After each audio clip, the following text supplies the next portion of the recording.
আসসালামু আলাইকুম। আজ আমরা জানব একজন মানুষ মারা যাওয়ার প্রথম 40 দিনে তার সঙ্গে কি ঘটে। সহিহ হাদিস ও ইসলামী ব্যাখ্যার আলোকে এই ভিডিওটির প্রতিটি তথ্য কোরআন ও হাদিস থেকে নেওয়া হয়েছে।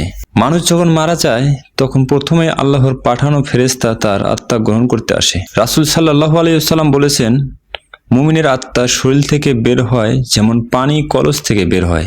ইবনে মাজাহ 4262।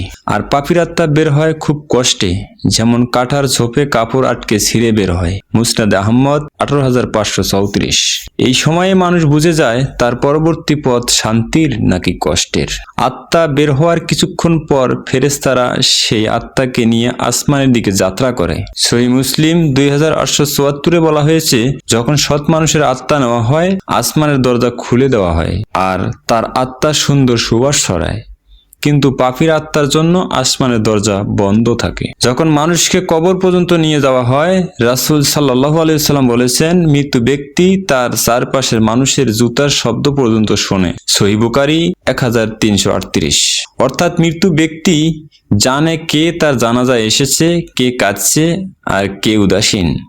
এই অনুভূতি তার আত্মা পায়। কবরের মাটি চাপা দেওয়া হলে শুরু হয় আসল পরীক্ষা। দুই ফেরেশতা মুনকার ও নাকির এসে প্রশ্ন করে, তোমার রব কে, তোমার দিন কি, তোমার নবী কে? সুনান আবু দাউদ 4753। যার ঈমান ছিল শক্ত সে সহজে উত্তর দেয়, আর যে পাপী ছিল তার মুখ বন্ধ হয়ে যায়। এরপর ফেরেশতারা আদেশ পায়, সৎ মানুষের কবর প্রশস্ত করে দাও। যেমন নবী করিম সাল্লাল্লাহু আলাইহি ওয়াসাল্লাম বলেছেন, মুমিনের কবর 70 হাত পর্যন্ত প্রসারিত করা হয়। মুসনাদে আহমদ 18063। আর কাফির বা পাপীর কবর এতটাই সংকুচিত করা হয় যে তার পাজরের হাড় একটির উপর আরেকটি উঠে যায়। তিরমিজি 1071। সৎ মানুষের কবর আলোকিত হয়ে যায় আর পাপীর কবর অন্ধকারে ভরে যায়। এরপর ফেরেশতারা জান্নাত ও জাহান্নামের দরজা দেখায়। সহিহ মুসলিম 2871 ও 2870 অনুযায়ী মুমিনকে বলা হয়, এটা তোমার জান্নাতের জায়গা, আর পাপীকে দেখানো হয়, এটাই তোমার আগুনের স্থান। সৎ মানুষ তখন বলে, হে আল্লাহ, বিচার দ্রুত করো, আমি জান্নাতে যেতে চাই। আর পাপী বলে, হে আল্লাহ, বিচার দেরি করো। মৃত্যুর পর প্রথম 3 দিনকে বলা হয় আত্মার অস্থির সময়। যদিও সহিহ হাদিসে 3 দিনের নির্দিষ্ট উল্লেখ নেই, তবে ইসলামী ব্যাখ্যায় বলা হয়েছে এই সময় মৃত্যু আত্মা তার পরিবার ও প্রিয়জনের জন্য উদ্বিগ্ন থাকে। এই সময় পরিবারের দোয়া ও সদকা তাকে উপকার করে। রাসূল সাল্লাল্লাহু আলাইহি ওয়াসাল্লাম বলেছেন, মৃত্যু ব্যক্তির জন্য সদকা, দোয়া ও ইস্তিগফার পৌঁছে যায়। সহিহ মুসলিম 1004। প্রথম 7 দিনের মধ্যে আত্মা নিজের আমল ও তার পরিবারের কাজ সম্পর্কে জানতে পারে। মুসনাদে আহমদ 23547-এ উল্লেখ আছে, মানুষের আমল মৃত্যু আত্মাদের দেখানো হয়, তারা ভালো দেখলে খুশি হয় আর খারাপ দেখলে দুঃখ পায়।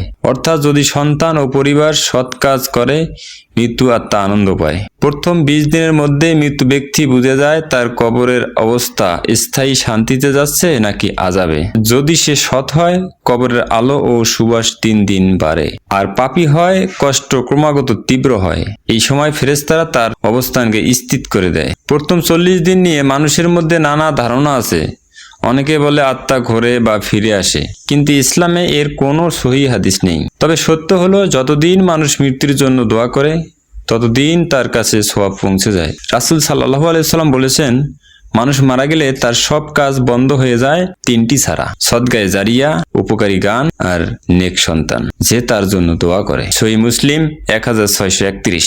অর্থাৎ প্রথম 40 দিন নয়, বরং যতদিন দোয়া থাকবে ততদিন তার রূহ উপকৃত হবে। মৃত্যুর পর প্রথম 40 দিন আসলে মানুষের কবর জীবন প্রস্তুতির সময়।